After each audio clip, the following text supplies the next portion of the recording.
Di 10K subscriber channel Novel Official, akan adakan giveaway untuk 3 orang pemenang. Jangan lupa untuk selalu komen dan like untuk setiap video. Bab 956. Max berkata kepada Stephanie sambil tersenyum. Oh, Stephanie, jangan salah paham. Aku hanya bercanda dengan Charlie. Kamu tidak mengenal kami berdua. Kami dulu sering bercanda. Sebenarnya hubungan kami sangat baik. Stephanie memalingkan muka dan mengabaikannya. Pada saat ini, seorang wanita parubaya dengan rambut abu-abu dan wajah yang baik berjalan keluar dari gerbang panti asuhan.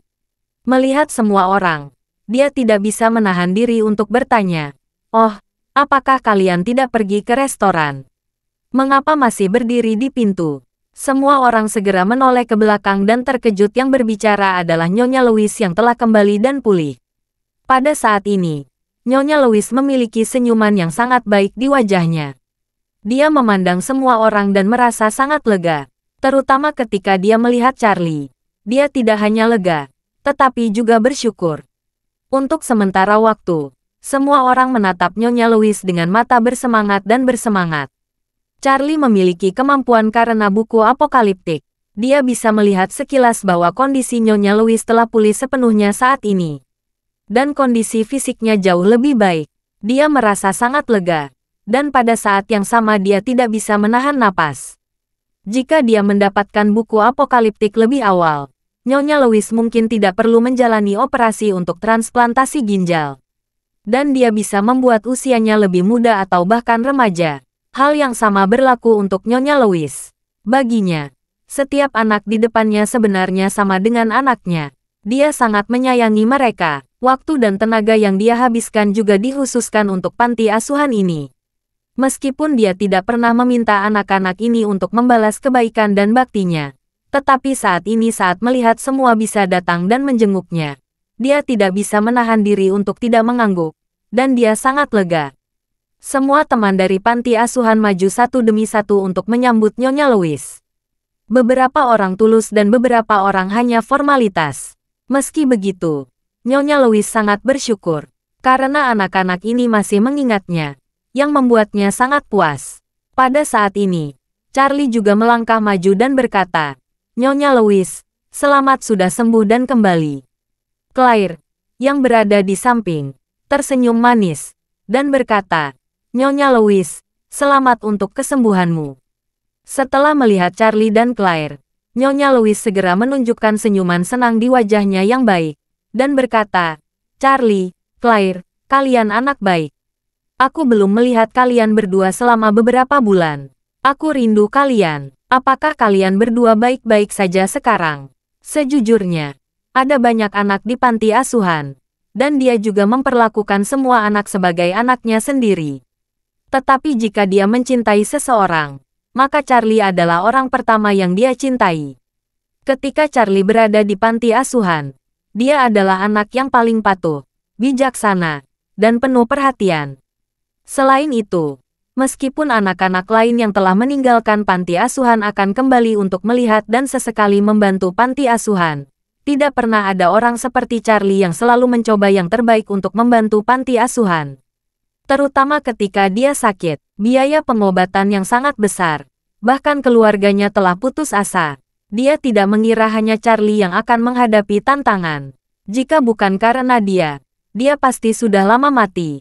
Selain itu, dia cukup beruntung bisa dikirim ke rumah sakit Fairview untuk dirawat.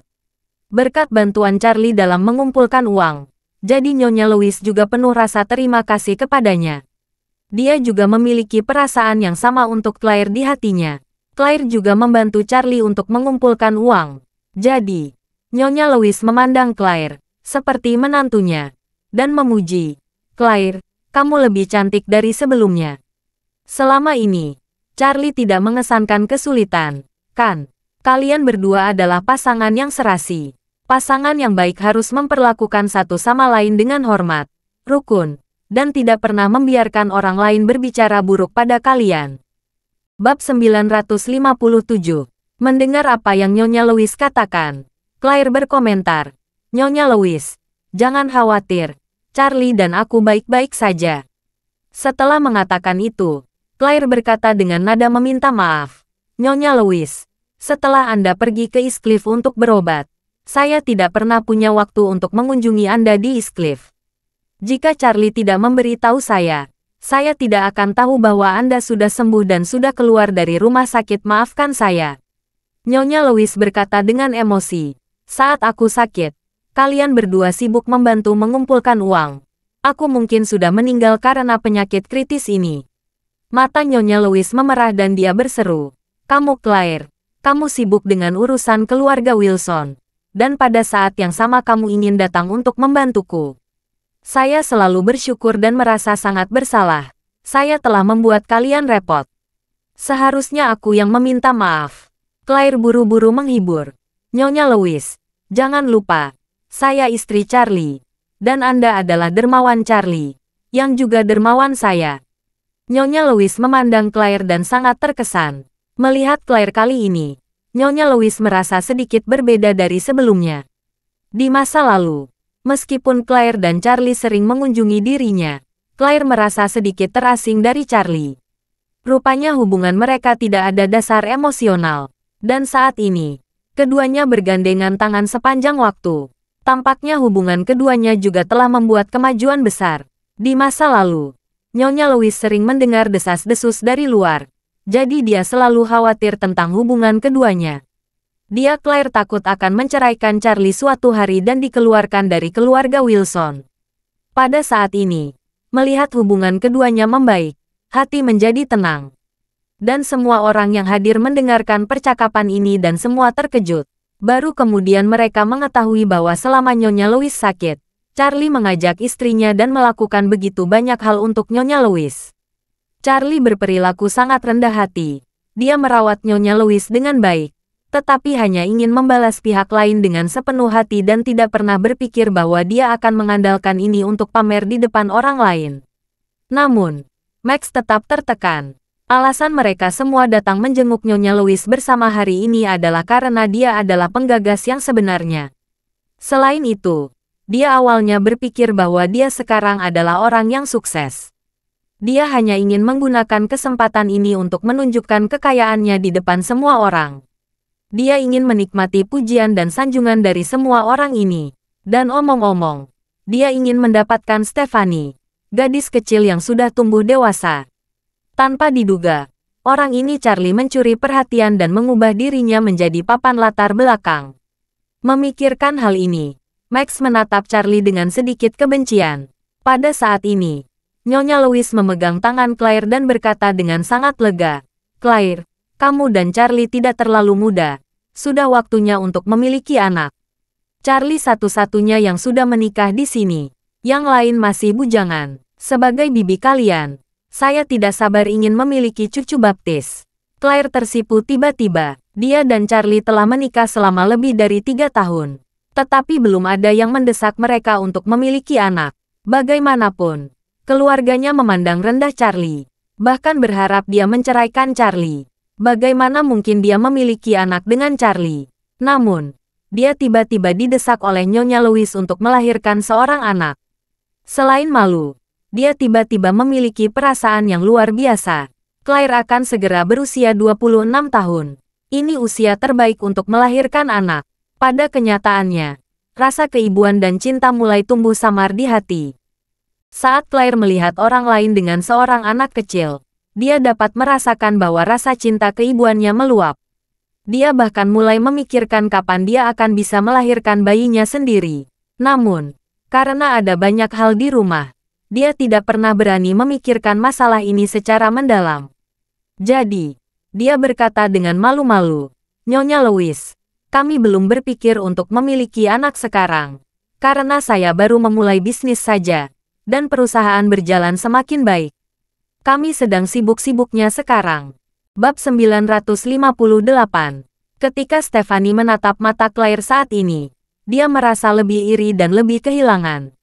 Dia menyukai Charlie sejak dia masih kecil. Dia bermimpi bisa menikahi Charlie dan menjadi pengantin Charlie ketika dia masih sangat muda. Dia tidak pernah melupakan mimpi ini sampai sekarang. Tapi sekarang sepertinya dia tidak memiliki kesempatan. Itu sebabnya dia lebih iri pada Claire. Karena menurutnya, Claire telah menemukan pria terbaik di dunia. Jadi Claire adalah wanita paling bahagia di dunia. Nyonya Louise tersenyum kecil saat ini dan berkata, karir itu penting, tetapi terkadang keluarga juga sangat penting. Kita para wanita tidak dapat terlambat melahirkan anak, karena akan mempengaruhi tubuh. Claire tersipu dan mengangguk. Stephanie berkata dengan sedikit malu saat ini. Nyonya Louise, pemilik restoran baru saja menelepon. Ada masalah dengan sirkuit listrik di restoran mereka. Jadi mereka tidak bisa buka hari ini. Kita harus mencari tempat makan lain. Nyonya Louise tersenyum dan berkata, tidak masalah apakah kita akan makan atau tidak. Saya sudah sangat senang bisa bertemu kalian. Ada begitu banyak orang di sini yang sudah lama tidak saya temui. Max, yang telah diabaikan sepanjang waktu, segera menyala ketika dia mendengar ini. Dia segera melangkah maju dan berkata, Nyonya Louise, biarkan aku mengatur makan malam untuk semua orang malam ini. Setelah berbicara, dia segera mengeluarkan ponselnya dan melakukan panggilan. Lalu berkata kepada semua orang, semuanya, saya telah memesan tempat duduk di Hotel Hyatt Bintang 5. Kita bisa pergi sekarang. Semua orang takjub saat mendengar Max telah memesan meja di Hotel Hyatt Bintang 5. Seseorang dengan malu berkata, Hotel Hyatt Regency adalah hotel bintang 5. Terlalu mewah bagi kita, kan? Biayanya paling tidak 20.000 hingga 30.000 yuan per porsi. Ya, jika kita semua makan di sana, biaya masing-masing kita sekitar 2.000 per orang rata-rata. Gaji kami tidak cukup makanan semahal itu. Mendengar ini, yang lain juga setuju. Orang-orang yang masuk dan keluar dari Hotel Bintang 5 pada dasarnya adalah orang-orang dari kelas atas. Mereka memiliki kepercayaan diri untuk pergi ke tempat seperti itu. Sedangkan mereka di sini semuanya yatim piatu, yang umumnya tidak berpendidikan tinggi, juga tidak memiliki latar belakang apapun. Sehingga mereka tidak bisa dianggap sukses dalam karir mereka. Sebagian besar pekerjaan besar mereka adalah pekerjaan dengan gaji bulanan rendah. Tidak cukup untuk memenuhi berbagai biaya hidup sehari-hari. Mereka masih harus khawatir tentang kayu bakar, beras, minyak, dan garam sepanjang hari. Oleh karena itu, ketika mereka mendengar akan makan di Hotel Bintang 5, mereka sangat khawatir. Cukuplah, Max tersenyum sedikit saat ini, menamparkan dadanya dengan hati murah dan berkata, jangan khawatir, semuanya, saya akan membayar setengah biaya makanan ini. Kalian bisa membayar setengah lainnya bersama-sama. Mungkin hanya akan menghabiskan beberapa ratus yuan per orang. Bagaimana? Mendengar apa yang dia katakan, banyak orang menghela nafas lega. Max membayar setengahnya sendiri, yang memang mengurangi beberapa tekanan pada semua orang. Seseorang berkata, Max, aku sangat malu membiarkanmu membayar setengahnya sendirian. Max mempertemukan tangannya dengan acuh tak acuh, dan berkata sambil tersenyum, hari ini terutama untuk menyambut Nyonya Louise. Tidak masalah saya menghabiskan lebih banyak uang. Faktanya, semua orang tidak tahu bahwa Max kebetulan memiliki jatah anggaran perusahaan untuk menghibur pelanggan. Apa yang Max pikirkan adalah dia akan menghabiskan 20.000 hingga 30.000 yuan untuk makanan ini. Dia akan membayar setengahnya di permukaan, dan yang lain bisa membayar setengah lainnya. Pada saat itu, dia bisa meminta penempatan ke perusahaan, bukan hanya mendapatkan kembali setengahnya, bahkan bisa mendapatkan pengembalian penuh. Misalnya, untuk makan 30.000 yuan, dia membayar 15.000 yuan, dan semua orang membayar 15.000 yuan. Setelah itu, dia pergi ke perusahaan untuk meminta penempatan 30.000 yuan. Dia bisa mendapat keuntungan bersih 15.000 yuan. Mengapa tidak melakukannya? Bab 959. Nyonya Louise juga menanggapi, Max, Bibi tahu ini adalah niat kamu. Jika kamu ingin menyambut saya, tidak perlu pergi ke Hyatt Regency Hotel. Tempat kelas atas, terlalu mahal. Setelah itu, Nyonya Louise berkata, dan kita bisa makan dimanapun kita mau. Lebih baik Bibi memasak makanan lezat untuk kalian. Mari kita makan di panti asuhan saja. Kalian bisa menghemat uang. Kalian saja bisa menghabiskan uang yang kalian tabung untuk diri kalian.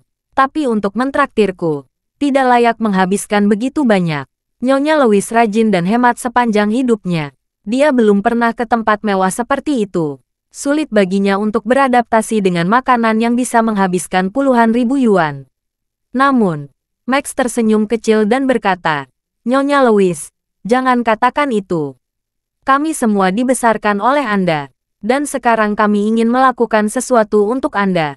Selain itu, seperti yang saya katakan tadi, saya tidak mengundang makan sendirian.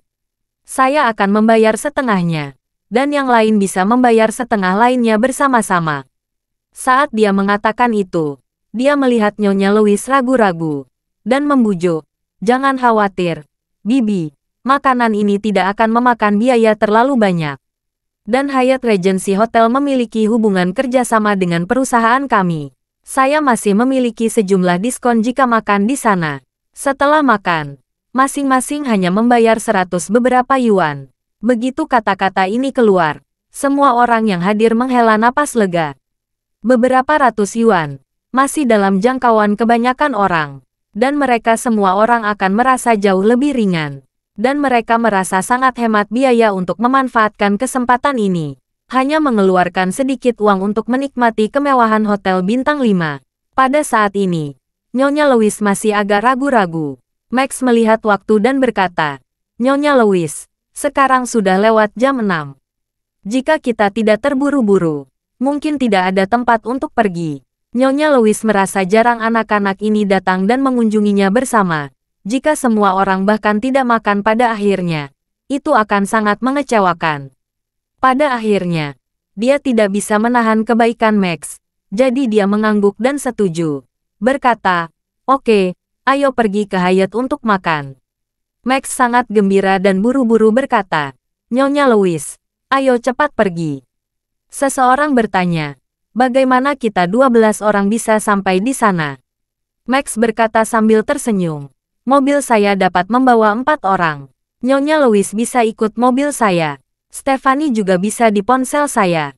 Dan saya dapat megajak doa lagi." Mengatakan itu, dia dengan sengaja menatap Charlie, mengangkat alisnya dan berkata sambil tersenyum, "Charlie, apakah kamu dan istrimu ingin naik mobilku? Aku akan mengantarmu ke sana. Istrimu sangat cantik. Kamu harus naik Mercedes-Benz atau BMW. Jangan mengajaknya naik bus." Charlie tersenyum ringan dan berkata, "Terima kasih atas kebaikanmu. Tetapi saya juga membawa mobil ke sini." "Oh, benarkah?" Max bertanya-tanya dengan berlebihan. "Kamu datang dengan mobil. Bukankah kamu hanya menantu? Bagaimana masih bisa membeli mobil?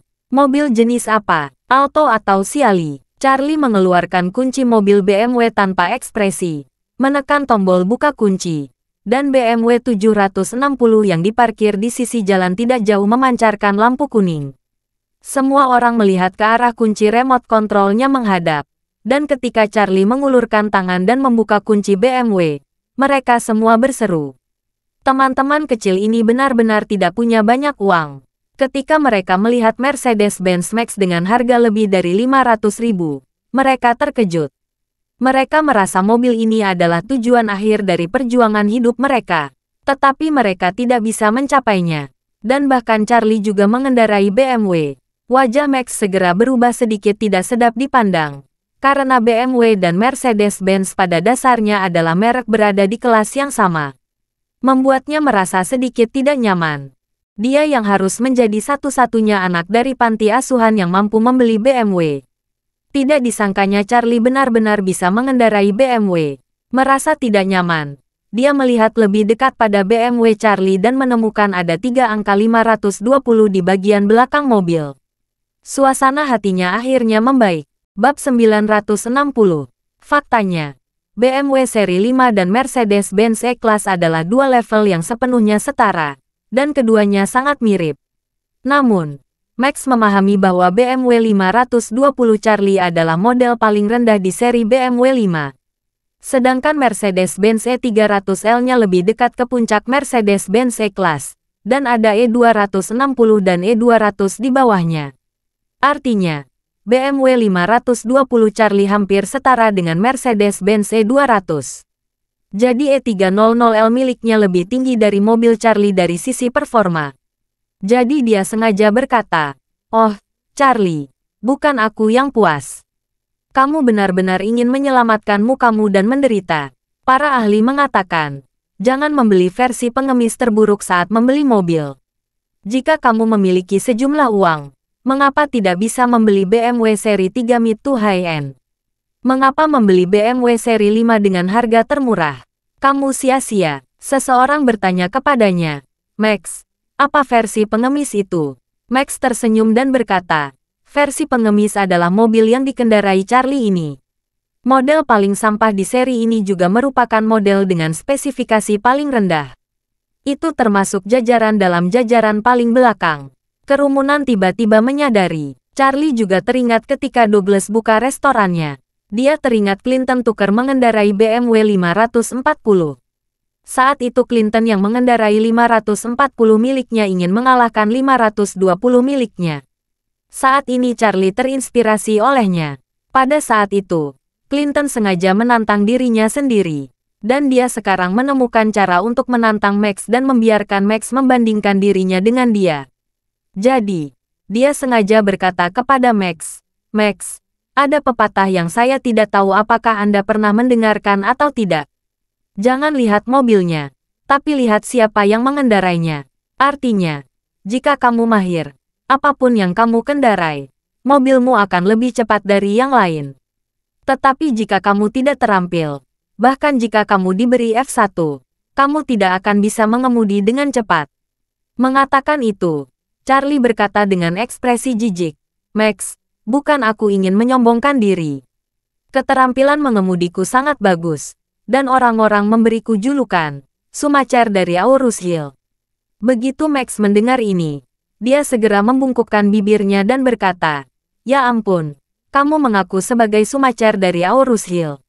Apakah kamu tahu seperti apa rupa Schumacher? Charlie mencibir dengan jijik. Kamu percaya atau tidak? Max menyala dingin. Kamu yang punya mulut. Terserah kamu mau bicara apa.